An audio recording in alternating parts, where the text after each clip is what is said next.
On August 18th, 1227, amid the heat of summer and the dust of war in Central Asia, one of the greatest conquerors in history drew his final breath. Genghis Khan. He did not die on a throne, but in the midst of a military campaign, while leading his final assault against the Western Xia Kingdom. The cause of his death remains shrouded in legend and debate. Stories of a fall from a horse, battlefield wounds, and deadly illness have all circulated, yet none were ever confirmed. Like his life, his death was wrapped in secrecy. He was buried in secret, without a marker, and those who escorted him to his final resting place were killed, so that the location would vanish along with human memory. 8 centuries have passed. Empires have fallen. The world has changed. Yet the story of how his life truly ended remains one of the greatest mysteries in human history.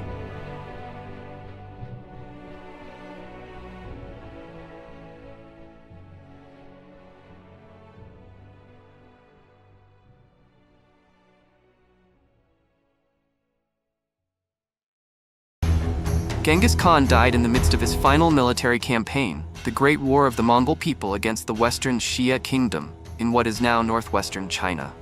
In the year 1225, as the Mongol Empire prepared to expand its power eastward, the Western Xia Kingdom refused to provide troops or supplies.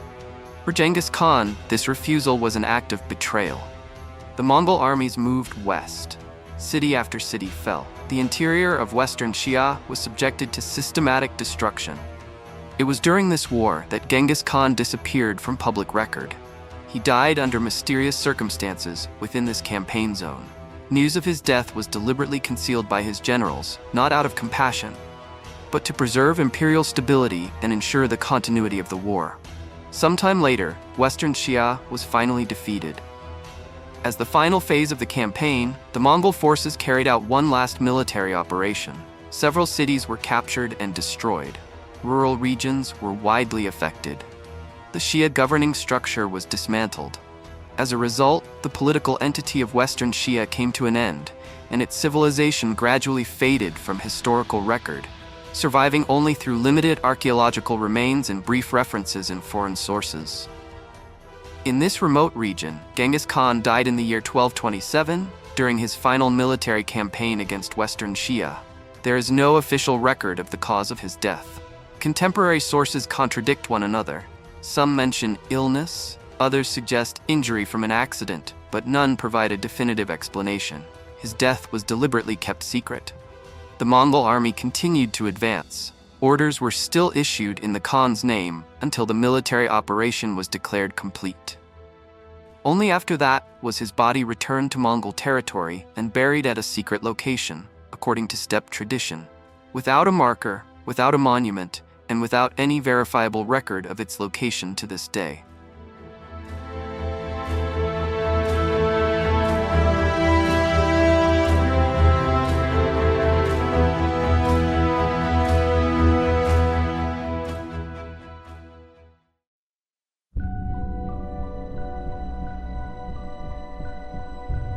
Although Genghis Khan is one of the most extensively discussed figures in world history, ironically, the end of his life is almost entirely undocumented. From all available sources, only 2 facts can be confirmed with a high degree of certainty. First, the time of his death. He died in the year 1227, with August 18th most frequently cited across historical records. Second, the place of his death. Genghis Khan died in what is now northwestern China, while the military campaign against the Western Xia Kingdom was still ongoing. Beyond these 2 points of certainty, historical sources offer no consistent conclusion. Chinese, Persian, and Mongol chronicles present differing accounts of the cause of his death. Some attribute it to illness, others connect it to injuries from a horseback accident.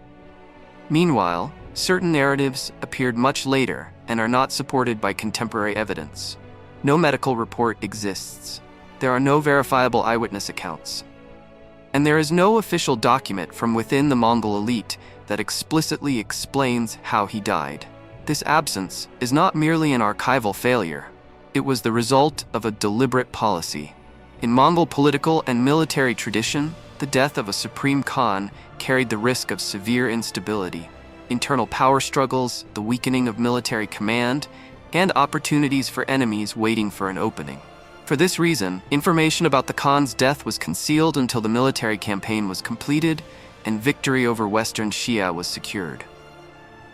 The Mongols themselves relied heavily on oral historical tradition, while official records were tightly controlled or not produced at all.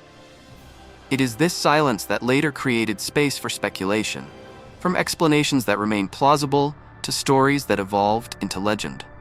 And it is from this point that the mystery of Genghis Khan's death truly begins.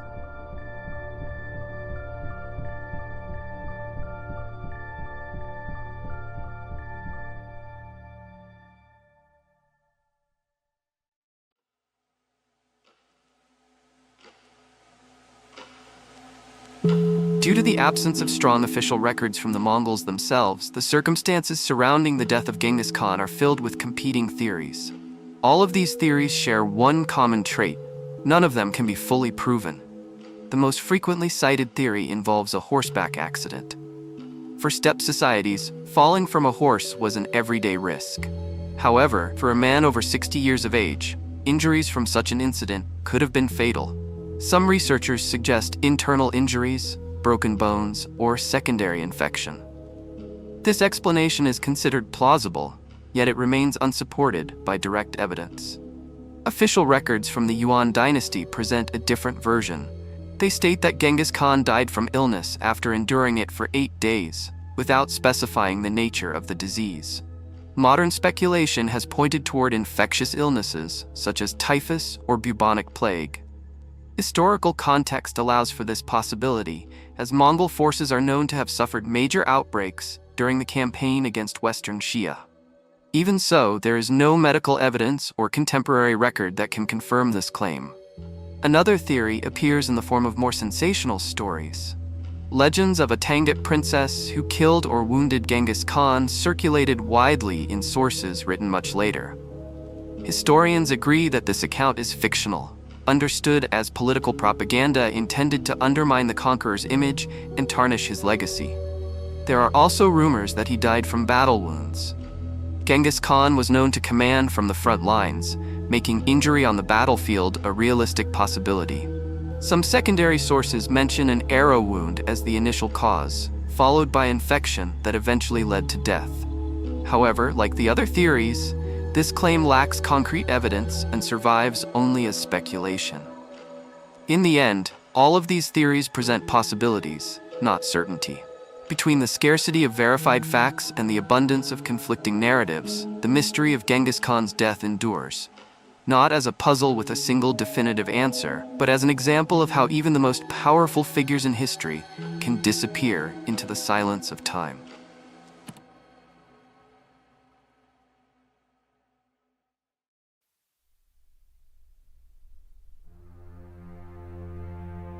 The uncertainty surrounding the death of Genghis Khan was not accidental. It was the result of political decisions, limitations in written record-keeping culture, and narratives shaped by multiple parties. For the Mongol Empire, information about the death of the Supreme Khan carried significant strategic implications. In the midst of war and territorial expansion, such news had the potential to trigger internal instability, succession conflicts, or attacks from external rivals. For this reason, the death of Genghis Khan was concealed until military operations were completed, and the structure of power remained intact. This decision was reinforced by Mongol cultural practices, which produced few official documents and relied heavily on oral transmission. As a result, the event became difficult for later historians to reconstruct in detail. While the Mongols withheld information, external sources, particularly Persian and Chinese records, offered multiple and inconsistent versions. Some were speculative in nature. Others contained symbolic or polemical elements.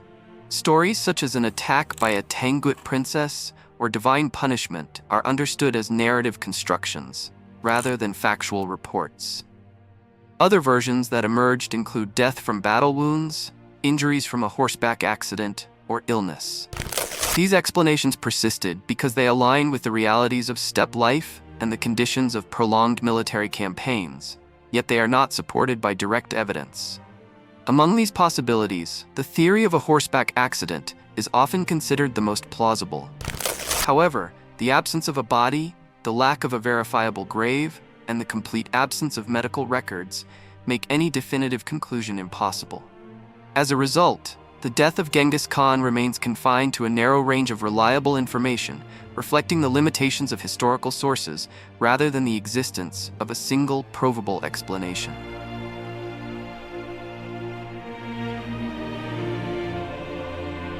After the death of Genghis Khan, his body was not treated like that of other great rulers in history.